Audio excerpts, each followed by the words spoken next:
Well, you probably recall that JetBlue flight attendant Stephen Slater had some choice words for his passengers before he made that now infamous exit from the airplane.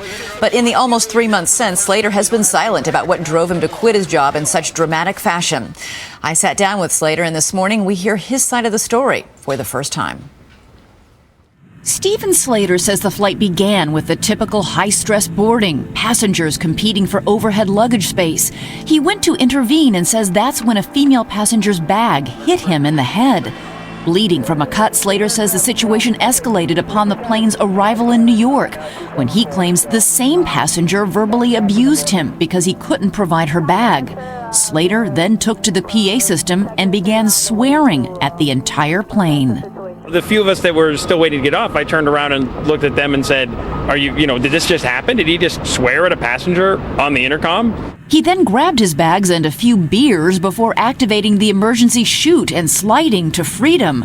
Overnight support for his take this job and shove it moment was all over Facebook, on T-shirts, and on the airwaves. If we all had an inflatable escape slide at our jobs, I bet 80% of us would quit like that. Anybody out there looking for a job? There is an opening for a flight attendant at JetBlue. That's right. But as his folk hero status grew, passengers began telling a very different story, that Slater was disheveled and erratic and appeared to be intoxicated the entire flight. What did you see during that flight? Throughout the entire flight, I noticed that he was being very rude, much ruder than I normally expect from service on an airplane. Just last week, Slater pled guilty to 2 attempted criminal mischief charges, but under a plea deal will avoid jail time by undergoing a year of counseling and substance abuse treatment. He will also pay a $10,000 fine.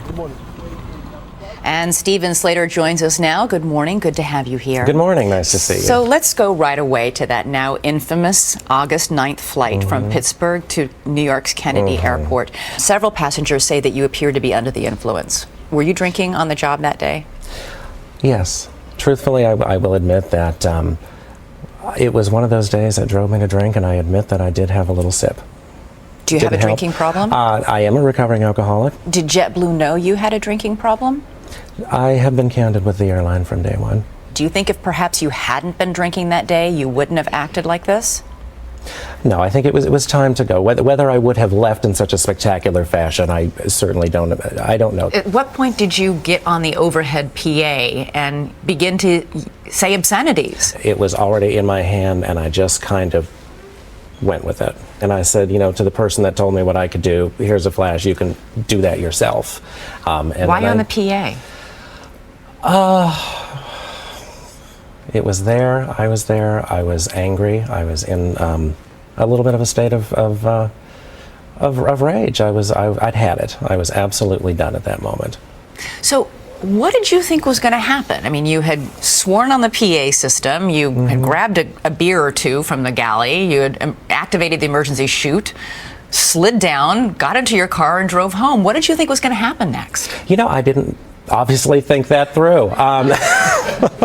Obviously, I knew I was going to have an internal issue with my employer. Slater, why are you smiling? Did you think, though, police were going to show up? No, I didn't think you didn't think you were going to be arrested for this? I knew there'd be questions, certainly.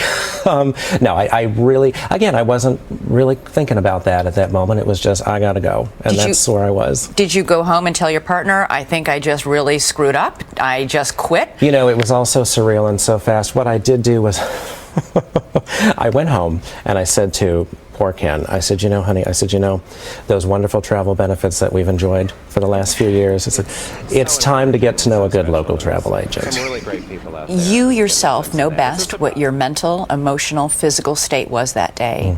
Do you think at any point your passenger's safety was at risk?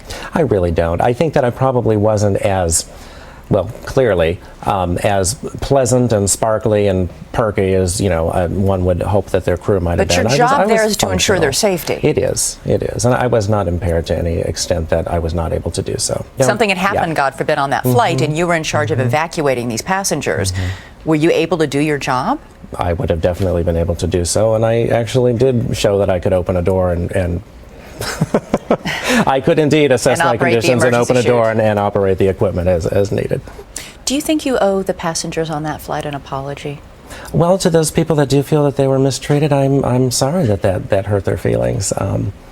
Unfortunately, yes, there was something going on with myself and another customer, and unfortunately, it did spill over and affect the experience of my other customers, and I do take that to heart. What do you say to the people who celebrated your take this job and shove it moment? I would say to those people, obviously, address your concerns, address your issues, work to the best of your ability to better your position, but keep it in check. In the aftermath of this whole incident, authorities did try and find this female passenger who you say hit you on the head, perhaps inadvertently. Right. Nobody said, they said they couldn't find her. Why couldn't they find this passenger if everything went down the way you I don't said? know, and I'm very curious about that. I do know that the final altercation was later during the flight, and it wasn't necessarily in view of a lot of people. I do know that this person obviously would not come forward and say, yes, I did this, because that person would be facing about $25,000 worth of fines as well. What do you think JetBlue's responsibility is in all of this? Or is there any responsibility for the airline? I think there's tremendous culpability in the airline industry at whole. I think for what you did? At the end of the day, again, I am accepting responsibility, but I do believe that there were many, many contributing factors that came together to create this, and many of them are within the airline's control. Why are we charging people to check their luggage? Obviously, everything in the world is going to come on board. You're actually getting offers now to come speak to people about what? I don't know. I'm absolutely surprised. I mean, at the end of the day, I'm still putting my pants on one leg at a time. I'm still me. So why, I get the nerve that this has struck with people, but it still seems very surreal to me. Well, Stephen Slater, thank you very much for being with us this morning. We appreciate it. Pleasure.